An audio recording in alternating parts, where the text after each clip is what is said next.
E agora, já que estamos falando sobre saúde, vamos trazer um outro assunto de extrema importância ser discutido. A dependência química, uma doença reconhecida pela Organização Mundial da Saúde. Ela atinge pessoas das mais diferentes classes sociais e de várias idades. O problema afeta drasticamente a vida do dependente e o prejudica em várias esferas da sua rotina, seja na vida profissional ou pessoal. Seja qual for o caso, a atuação da família agindo como um alicerce para o paciente superar esse momento de turbulência é de extrema importância. É necessário também políticas públicas que garantam ações de conscientização, principalmente nas escolas. Sobre o tema, eu recebo ao vivo aqui no estúdio o arquiteto, designer de interiores e que é também terapeuta em dependência química, Wilton Fonseca, aqui no estúdio do Balanço Geral, a quem agradece desde já a presença, trazendo um assunto tão atual, mas que precisa cada vez mais ser discutido na ótica da desmistificação do dependente químico. Isso. Bom dia. A ideia do bom dia também, bom dia a todos que estão nos assistindo.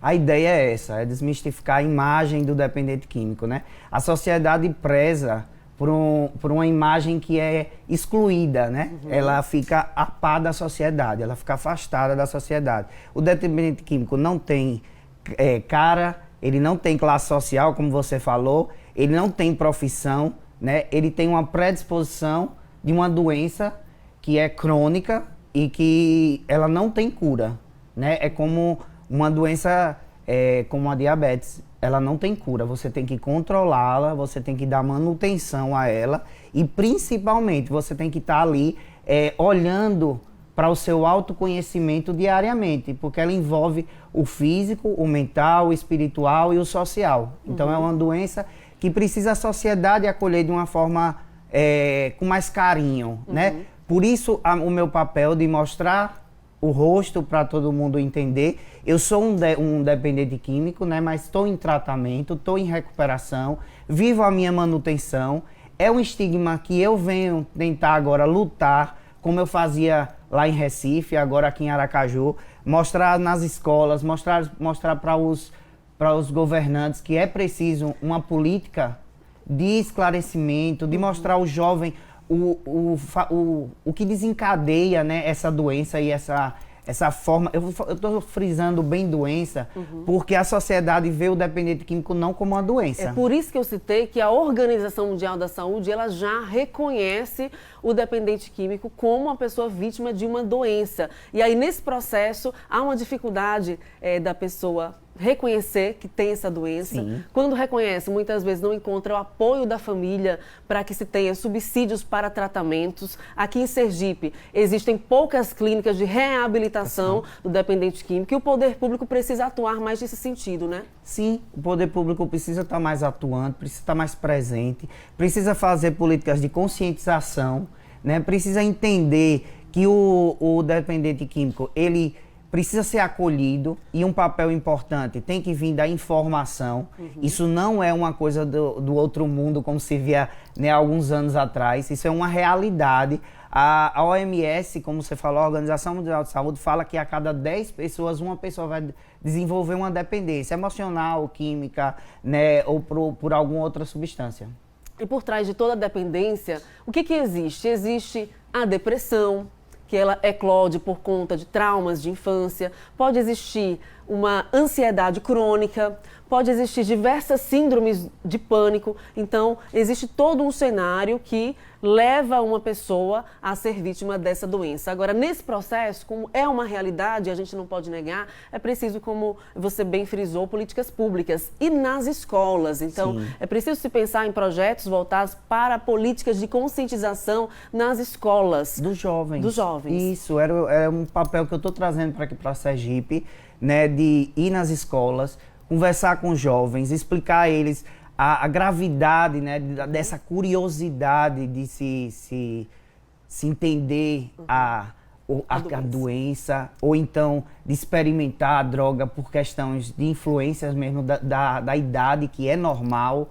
Né? Todo jovem tem essa curiosidade. É normal a curiosidade, mas a gente tem que alertar em relação aos riscos que essa curiosidade pode mostrar trazer.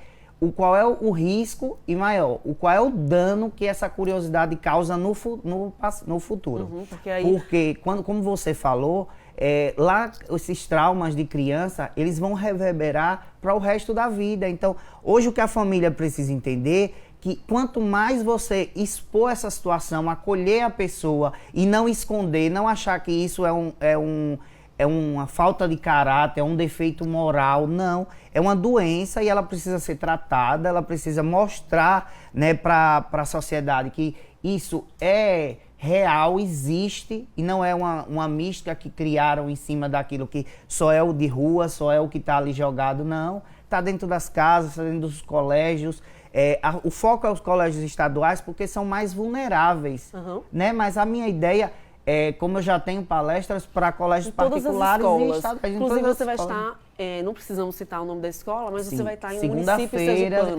Começo por Lagarto, que é a minha terra natal. Então alô, população lagartense. Começar, né, mostrando já justamente onde tudo, né, desencadeou ali. Então para mim foi muito importante essa decisão de começar por Lagarto, para mostrar ao público que não é classe social, não é a imagem do profissional. O profissional aqui não existe. Né? Aqui está falando um ser humano que passou por diversos problemas durante a vida e desencadeou essa doença. Eu tenho predisposição porque tenho pessoas na família. Então é bom que a família se conscientize que é uma doença que ela também vem por predisposição. E levar essa sua experiência para as escolas traz justamente o alerta. Ou seja, aquele adolescente, aquele jovem despreparado que é oferecido a droga, ele vai ter na sua bagagem mental mesmo o alerta do risco que se tem para evitar até mesmo experimentar. Né? E dos danos, dos riscos e dos danos que é causado